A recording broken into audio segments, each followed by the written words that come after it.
अगर आप भी वर अमावस्या वट सावित्री व्रत रखते हैं तो आपको भूल कर भी आपको ये पूजा के वक्त ऐसा काम नहीं करना चाहिए जिससे कि आपके पति पर आ सकती है बहुत बड़ी विपदा। कौन सा वो काम है और कौन कौन से काम हमें नहीं करने चाहिए वो बताएंगे बाद में। सबसे पहले बात करेंगे इस काम की जो कि हमें कदापि नहीं करनी चाहिए। दोस्तों, जेठ माह की अमावस्या को वट सावित्री व्रत करने से पति की लंबी उम्र होने की धार्मिक मान्यता बताई गई है। साल 2025 में वट सावित्री व्रत 26 मई को रखा जाएगा, जिसमें देश और विदेश में रहने वाली सनातन धर्म की महिलाएं अपने पति की लंबी आयु के लिए वट सावित्री व्रत करती हैं। वट सावित्री व्रत की कथा प्राचीन समय में हुए एक वाक्य से जुड़ी हुई बताई जाती है कि प्राचीन समय में सावित्री नाम की एक सुहागिन महिला अपने पति के प्राणों को यमराज से भी वापस ले आई थी। दोस्तों, यह पूरा वाक्य एक वट वृक्ष के नीचे हुआ था, इसलिए सुहागन महिलाएं द्वारा वट सावित्री व्रत रखने की धार्मिक मान्यता बताई जाती है।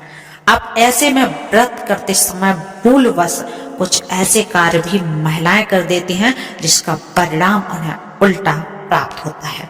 जहां वट सावित्री व्रत पति की लंबी उम्र के लिए रखा जाता है, वहीं वट सावित्री व्रत के दौरान और वट वृक्ष पर पूजा अर्चना करते समय जो आप पूड़ी, हलवा, चने और पूड़े का भोग लगाया जाता है, यह व्रत करवा चौथ के जैसा व्रत ही होता है।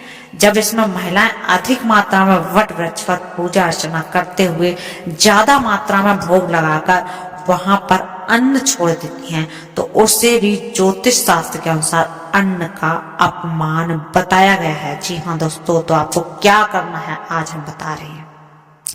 कहते हैं कि वट वृक्ष का कारक मंगल ग्रह होता है, जिसका असर पति की सेहत पर पड़ता है। ज्यादा मात्रा में वट वृक्ष पर भोग लगाने के बाद वहीं पर अन्न छोड़ देने से पति की सेहत बिगड़ने या खराब होने की मान्यता बताई जाती है।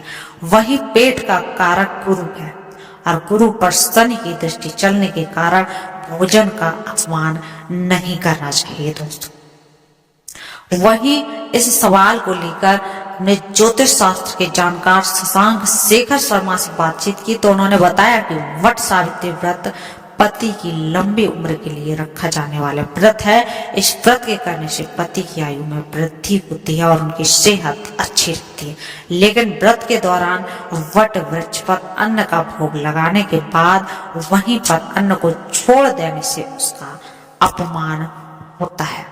वट वृक्ष का कारक मंगल ग्रह होता है, जिसके कारण इसका पति की सेहत पर सीधा सीधा प्रभाव दोस्तों पड़ता है। तो वट वृक्ष पर भोग लगाने के बाद हमें क्या करना चाहिए, उसको किसी जरूरतमंद व्यक्ति या फिर पशुओं को खिलाना चाहिए, जिससे व्रत का फल अच्छा प्राप्त होता है। वट वृक्ष का कारक जो मंगल ग्रह होता है, इस समय मंगल नीच राशि कर्क माताओं बहनों द्वारा ऐसा करने पर अपने पति को दिल संबंधी बीमारी, ब्लड प्रेशर की समस्या हो सकती है। साथ ही इस पेट का कारक गुरु है और गुरु पर भी इस समय शनि की दृष्टि चलने के कारण भोजन का अपमान न हो, इसका विशेष ध्यान रखें। ऐसा नहीं करने से पेट संबंधी कई समस्याएं सामने आ सकते हैं। उनका कहना है कि वट वृक्ष पर भोग लगाने के बाद भोजन को कूड़े में न जाने दें। यदि भोजन कूड़े में जाता है तो ग्रहों का सीधा असर आप पर दोस्तों पड़ता है।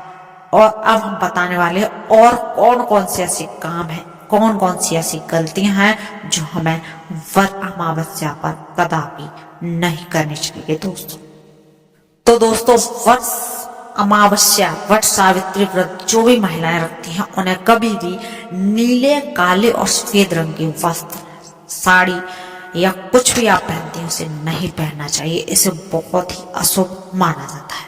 नंबर 2 पर है दोस्तों, इस दिन जीवन साथी के साथ किसी भी प्रकार का वाद विवाद या झगड़ा ना करें।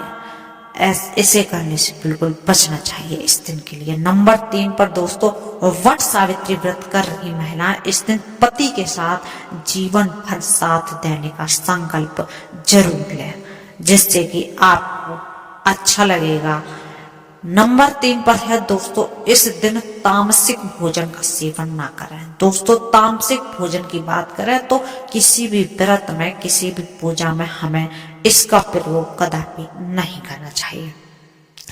वट सावित्री के दिन अगर आप 16 श्रृंगार कर रहे हैं, और करना भी चाहिए, लेकिन आपको भूल कर भी दोस्तों यह गलती नहीं करनी चाहिए। कौन सी गलती है? आपको दोस्तों अपने बाल नहीं कटवाने चाहिए। आप 16 श्रृंगार कर रही हैं, आप भूल कर भी अपने बाल ना कटवाएं इस दिन व्रत कथा जरूर सुने। इस दौरान कथा के बीच से उठकर दोस्तों नहीं जाना चाहिए। जो भी आपको पूजन सामग्री, जो भी आपको पूजा करनी है, सारा सामान पहले ही रख लें, आप वहां से उठकर ना जाएं। इससे आपकी पूजा अधूरी रह सकती है। इस दौरान दोस्तों परिक्रमा करते हुए अपना पैर दूसरों को ना लगने दें, इससे पूजा खंडित हो सकती है। दोस्तों जब भी आप परिक्रमा कर रहे हैं तो पैरों का ख्याल रखें। दोस्तों ये थी कुछ जानकारी। आपको कैसी लगी वीडियो में कमेंट करके अवश्य बताएं, और तब तक के लिए आप चैनल पर नए हैं तो चैनल को कर लीजिए सब्सक्राइब और बेल आइकन